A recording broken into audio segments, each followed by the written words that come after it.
without further ado, we're going to jump right in. Welcome to the encounter. Of course, BCI has made it very important that we invest in not just the spiritual, not just the business aspect of you, the entrepreneur of you. We are investing in your love life, in your future, and in forming better relationships. So we are happy that you are here. Please share the link with your community because we know that you might know someone who really needs to get down to the core of this thing. Am I in the way of me getting married and forming better relationships, or is it God and all the heavenly hosts doing something up there that I am not, privy to? Well, for me, for 3 words, I'll use one. I'm positively thrilled about the last session. And I hope participants or people who heard it or people who watched the replay, they equally benefited from it. Everything starts with a conversation. Never start interacting with anybody, thinking about a relationship. Just simply start with a conversation. You never know where conversations go. And be open, be available. Do you know, take note everybody, do you know that in many instances, it is the woman that gives the first hint that the man could approach? I think in our reality, in how we even treat this whole topic, treat this pervading concern about choice and partner selection, I think the Bible offers guidance on character screening, which we all have a responsibility to do. And there is also that element of faith and prayer to ask God to, one, open our eyes so that our emotions don't come in the way and blind us.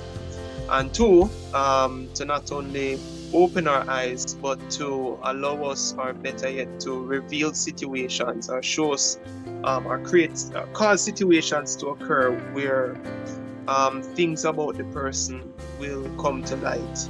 God can choose and you still can lose because the human aspect is still involved.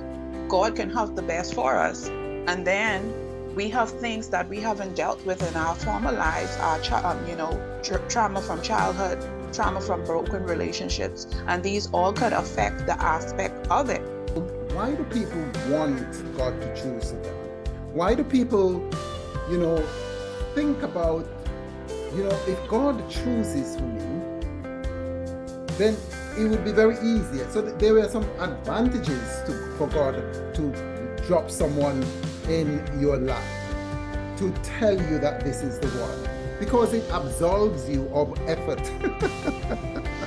It absolves you of having to troll through the hard work of getting to know someone, sussing whether or not this person is the right one, and perhaps making the wrong choice. If God makes a choice for many of us, won't it be nice if God gives you the dream tonight of who you would marry? Won't it be nice if God confirms in a vision who the person is going to be? Some people get that vision, some people, however, we need to be very careful. Just earlier today, I was speaking to a young lady about this concept, and she says something rather interesting I would like to share with you. There are actually 3 choices or 3 wills involved in this decision as to who you're going to marry. There is your choice and your will. Then there is the person's choice and his or her will. And then there is God's choice and God's will in your life. And all of these have to really converge. And I like what Jonakim indicated. Jonakim, that was very wise. Some of the things that you said. And everybody actually inputted very intelligent and very prudent ideas from their group. That, God has to work within the choices that we make. And sometimes God has a will for you and you muck it up. Sometimes God's will for you may not be what you want. Have you thought about it? Even when Jesus was on earth, Jesus always challenged his followers to look towards the future, to look towards the kingdom. Although the kingdom was there, they always had a projection of the age to come. And that age to come actually conditioned their behavior. Many of us, and this is something that I want to drop into your soul, many of us are predominantly preoccupied with our history, what has gone on, the trauma, the disappointment. We ruminate on it. It floods our soul and it discourages us. And what we think about, in some ways, we bring about. But what I'm trying to say is that while many people occupy themselves with the past, if we begin to project in the future, if we begin to, and many people do that in other areas, in career, in education, people think about what they want to become, what qualifications they need, they look forward to that, and that propels them and that drives them. But when it comes to relationship, not as many people dwell on what is going to happen, what do I really want, how do I see this panning out. And I tell my clients who come to me, I tell them that they should have what I call a marriage template. And that marriage template, they should think about it. They could even journal it and write it. In the last session, I had people think about what would happen in a day in the life of their family. And when you were saying that, I was thinking about when we look at the life of Jesus, and he was, agonizing with pain, and all the thoughts were coming through his head about going to the cross. He looked ahead. He looked ahead to the future of what was that glorious fate ahead of him. And that was a motivation to go forward with everything.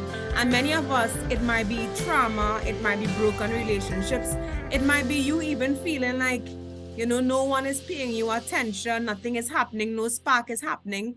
But at the end of the day, we look forward to the prize. We look forward to the promise. We look forward to what God has outlined for us ahead. And we should be putting our minds in a state of mind to welcome that. And I remember in the last session, you were telling us we should be doing stuff to invite people on board and not, lock people out. So yes, God can help select the right person, but again, there is ongoing choices to be made. And the last part of that is like, God wants us saved, but as we don't believe that once saved, always saved. You must be constantly making choices to maintain that relationship. You must be constantly making choices to improve. And by the way, this is my takeaway point. By the way, even though we are talking about making choices and getting someone in our lives, I would hasten to say that the Bible, my reading of the Bible, you might have a different perspective, doesn't really place a lot of emphasis on how relationship starts. The Bible doesn't really spend a lot of time, not very much time, on how to even pick someone. But the Bible spent a lot of time on how to maintain relationships. There are lots of ideas and scriptures about relating and relationships. And hence, I would say that it is not how a relationship starts, although that is important as a foundation, but how it is maintained that makes the difference. I hope that answers your question. Well answered. Thank you. Stay blessed, stay strong, stay hopeful. God wants you married.